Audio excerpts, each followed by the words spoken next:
toujours la plus facile pour faire l'enregistrement. Votre rôle, là? Maître Frédéric Rousseau, je suis président de l'Association des avocats de défense de Québec. Maître Rousseau, ça serait quoi un tarif acceptable pour les avocats de pratique privée en défense? Bien, un tarif acceptable, quand on parle des tarifs de l'Ontario, c'est parce que pour le travail que l'on fait présentement, c'est pas représentatif du travail que l'on fait. Donc, on veut un tarif qui, avec l'Ontario, a un tarif horaire pour les dossiers complexes qui peuvent aller à procès et non pas un tarif forfaitaire. Parce que, prenez pour exemple un dossier qui prend 40 heures au Québec ou un dossier qui prend 4 heures. Le tarif va être le même. On parle de 330 $ ou de 550 $. Donc, on veut quelque chose qui est adapté à la réalité des avocats de défense et qui permet aussi aux personnes qui sont accessibles à l'aide juridique d'avoir une représentation parce que présentement, on a plus de gens qui ont accès à l'aide juridique et moins d'avocats qui veulent en faire vu les tarifs. Mais est-ce qu'on parle, par exemple, pour les dossiers complexes, est-ce qu'on parle de doubler le montant avec le taux horaire? On ne parle pas nécessairement de doubler les montants. Le taux horaire, en fin de compte, les tarifs de l'Ontario, qu'est-ce qu'ils viennent faire? C'est qu'ils permettent une certaine préparation du dossier. Ils offrent environ 10 heures de préparation dans les dossiers à un taux horaire qui est établi selon, en fin de compte, l'ancienneté de l'avocat et les connaissances de l'avocat.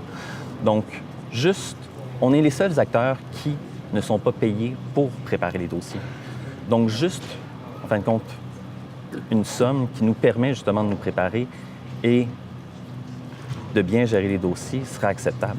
Avez-vous évalué combien ça coûterait à l'État québécois d'accéder à vos demandes? L'Association des avocats de défense n'ont pas évalué ça.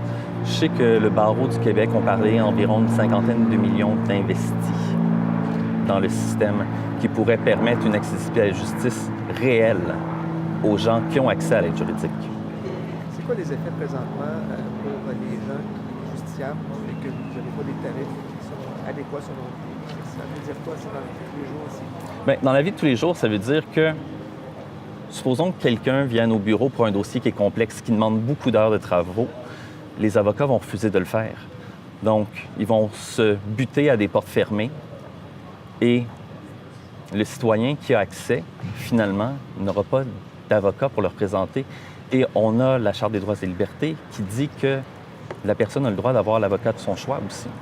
Mais qu'est-ce qui se passe avec ces personnes-là à l'heure actuelle? Il y en a beaucoup qui vont se représenter seuls devant les tribunaux.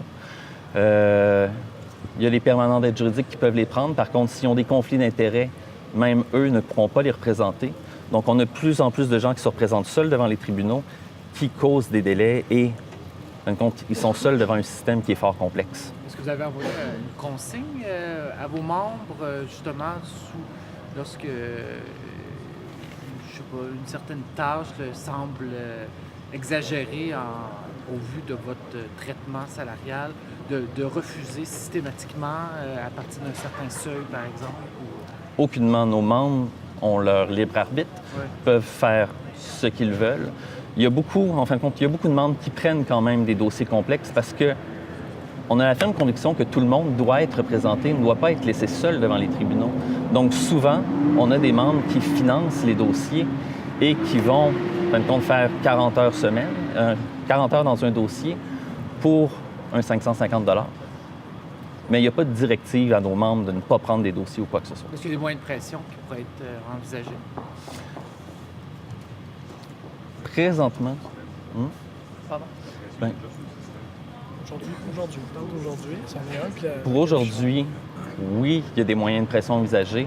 On n'est pas prêt d'en parler encore présentement parce que c'est en chantier, mais il y en aura sûrement d'autres dans l'avenir. On parle de quoi, en clair, là, pour les gens qui nous regardent?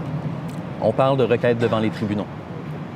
Puis en quoi la question salariale des avocats doit être une priorité pour le nouveau gouvernement, notamment la ministre de la Justice là, qui entre en fonction?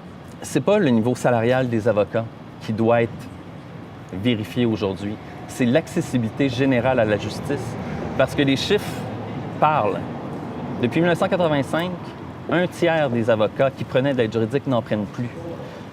Le barreau le dit aussi, on parle d'une diminution d'avocats qui prennent les dossiers d'aide juridique parce qu'ils ne veulent pas travailler dans des conditions aussi déplorables.